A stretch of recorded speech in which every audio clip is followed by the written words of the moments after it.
ನಮಗೆ ಆದಿವಾಸಿ ನಿಗಮ ಮಾಡ್ಕೊಡ್ತೀನಿ ಅಂತ.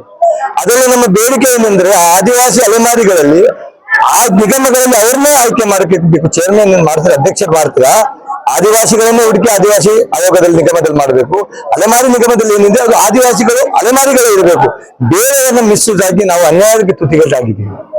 ಇವತ್ತು ನಾವು ಮುಖ್ಯಮಂತ್ರಿಗೆ ಹತ್ತವಾಗಿ ನಾವು ಇದನ್ನ ನಮ್ಮ ಕಷ್ಟಗಳನ್ನು ಹೇಳ್ಕೊಂಡಿದ್ದೀವಿ. ನಮ್ಮ ಎಲ್ಲಾ ಸಮಸ್ಯೆಗಳು ಅವ್ರ ಮುಂದೆ ಇಟ್ಟಿದ್ದೀವಿ. ಏನು ಊರಿನ ಸಮಸ್ಯೆ, ಮನೆಗಳ ಸಮಸ್ಯೆ, ಭೂಮಿ ಸಮಸ್ಯೆ, ಮತ್ತೆ ನಾವು ಬದುಕುತ್ತಿರೋ ನಮ್ಮ ನೆಲೆ ಇಲ್ಲದ ಸಮಸ್ಯೆ, ಒಂದು ನಿವೇಶನ ಇಲ್ಲದ ಸಮಸ್ಯೆ ಪೂರ್ತಿ ಹಲವಾರು ಸಮಸ್ಯೆಗಳು ನಾವು ಅವ್ರ ಮುಂದೆ ಇಟ್ಟಿದ್ದೀವಿ. ಇದನ್ನ ಮುಖ್ಯಮಂತ್ರಿ ಅವರು ಆಶ್ವಾಸನೆ ಭರವಸೆ ಕೊಟ್ಟಿದ್ದಾರೆ, ಎಲ್ಲವನ್ನು ಮಾಡ್ತೀವಿ. ಮತ್ತೆ ಜಗ್ಗೋರು ನೀವು ಬರ್ರಿ, ನಿಮ್ ಜೊತೆ ನಾನು ಗಂಭೀರವಾಗಿ ಒಂದು ಚರ್ಚೆ, ಒಂದು ಮೀಟಿಂಗ್ ಕರಿತೀನಿ ಅಂತ ಹೇಳಿ ನಮ್ಮನ್ನ ಆಶ್ವಾಸನೆ ಕೊಟ್ಟು ಒಂದು ಧೈರ್ಯ ಕೊಟ್ಟಿದ್ದಾರೆ. ಇವತ್ತು ನಾವು ನಮಗೆ ಅನಿಸ್ತದೆ ನಮಗೆ ಇವತ್ತು ಒಂದು ಸ್ವಾತಂತ್ರ್ಯ ಸಿಕ್ಕಿರ್ಬೋದಾ ಅಂತ.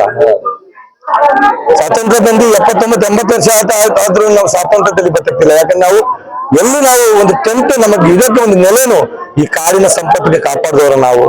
ಅವರು ಮಾತಲ್ಲಿ ಮೂಲ ಆದಿವಾಸಿಗಳು ಈ ದೇಶದ ಒಡೆಯರು ನಾವು. ನಾವೇ ನಮ್ಗೆ ಇವತ್ತು ಒಂದು ನೆಲೆ ಇಲ್ಲದೆ ಬದುಕಲಿದ್ದೀವಿ. ಹಾಗಾಗಿ ನಮಗೆ ನೆಲೆ ಮತ್ತೆ ನಾವು ಮಾಡ್ತಿರುವ ಭೂಮಿ ಮತ್ತೆ ನಮ್ಮ ಸಮುದಾಯಗಳನ್ನು ಏನು ಈ ಒಳ ಮೀಸಲಾತಿಯಲ್ಲಿ ಒಂದು ವಿಶೇಷವಾಗಿ ನೇರ ನೇಮಕಾತಿಯನ್ನ 25-26ನೇ ಬಜೆಟ್ ಅಲ್ಲಿ ಸಿದ್ದರಾಮಯ್ಯ ಅವರು ಘೋಷಣೆ ಮಾಡ್ತಾರೆ.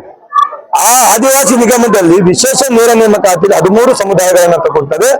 ಆ ಪ್ಯೂರ್ ಆದಿವಾಸಿಗಳ ನಮ್ಮ ಸಮುದಾಯಗಳನ್ನ ಕೈ ಬಿಡ್ತಾರೆ. ಅದರಲ್ಲಿ ಅಕ್ಕಿಪಿಕ್ಕಿ ಇರ್ಬೋದು, ಹಲಂಚಿಕಾರಿ ಇರ್ಬೋದು, ಪಾರ್ದಿ ಇರ್ಬೋದು, ಅಡವಿ ಚಂಚಲ್ ಇರ್ಬೋದು, ಈ 4 ಸಮುದಾಯಗಳನ್ನ ಅದನ್ನ ಸೇರಿಸಬೇಕಂತ ಹೇಳಿ ನಾವು ತುಂಬಾ ಒತ್ತಾಯಗಳನ್ನು ಹಾಕಿದ್ದೀವಿ. ಹಾಗಾಗಿ ಸರ್ಕಾರದ ಕ್ಯಾಬಿನೆಟ್ ಅಲ್ಲಿ ಅದರ ಬಗ್ಗೆ ಪ್ರಸ್ತಾವನೆ ಸಲ್ಲಿಸಿದ್ದಾರೆ, ರೆಡಿಯಾಗಿದೆ.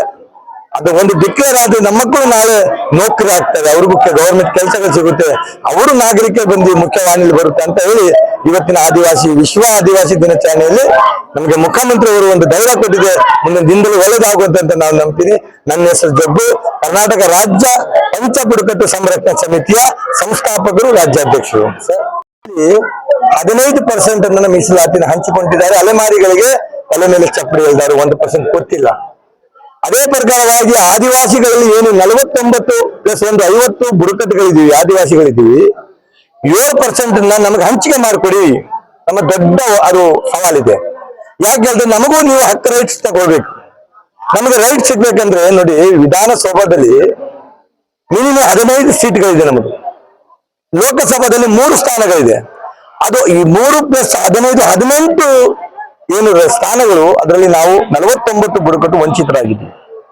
ಹೀಗಾಗಿ ನಮ್ಮನ್ನ ನೀವು ಪರಿಗಣಿಸದೆ ನಮ್ಮನ್ನ ನೀವು ಒಳ ಮೀಸಲಾತಿ ಹಂಚಿದ್ರೆ ಆ ರಿಸರ್ವೇಶನ್ ಅಲ್ಲಿ ನಮ್ಮ ಪ್ರತಿಯೊಂದು ನಿತ್ಯವೂ ನಮ್ಮ 10 ಸಮುದಾಯದ ಒಬ್ಬರು ರಾಜಕಾರಣಿಗಳಲ್ಲಿ ಹೋಗುತ್ತೆ, ವಿಧಾನಸೌಧದಲ್ಲಿ ನಮ್ಮ ಧ್ವನಿ ಹೋಗುತ್ತೆ. ಆಗ ನಮ್ಮ ಕಷ್ಟಗಳು ಏನಿದೆ ವಿಧಾನಸೌಧದಲ್ಲಿ ಚರ್ಚೆಗಳಾಗುತ್ತೆ, ಅನೇಕ ಬದಲಾವಣೆ ಆಗುವ ಸಾಧ್ಯ ಇದೆ ಅಂತ ಹೇಳಿ ನಾವು ಒಳ ಮೀಸಲಾತಿ ನಮಗೆ ಬೇಕೇ ಬೇಕಂತ ನಾವು ಈ ಹೋರಾಟ, ಇದು ಒಂದು ಹೋರಾಟ ಅನ್ಕೋಬೇಕು. ಯಾಕಂದ್ರೆ ಇದು ಕಾರ್ಯಕ್ರಮ ಅಲ್ಲ, ಮುಖ್ಯಮಂತ್ರಿ ಮುಂದೆ ನಾವು ಮನವಿ ಮಾಡಿಕೊಂಡಿದ್ದು ಆರಂಭದ ಹೋರಾಟ. ಇದು ಸಾಂಸ್ಥಿಕವಾಗಿ ಕಾನೂನುಬದ್ಧವಾಗಿ ಕಾನೂನಿನ ಚೌಕಟ್ಟಿನ ಹೋರಾಟವಾಗಿ ನಾವು ಸಾಹೇಬರ ಮನವಿ ಕೊಟ್ಟಿದ್ದೀವಿ. ಅದು ಒಳ ಮೀಸಲಾತಿ ಹಂಚಿಕೆ ಮಾಡೋವರೆಗೂ ನಮ್ಮ ನಿರಂತರವಾಗಿ ನಮ್ಮ ಹೋರಾಟ ಇರುತ್ತೆ.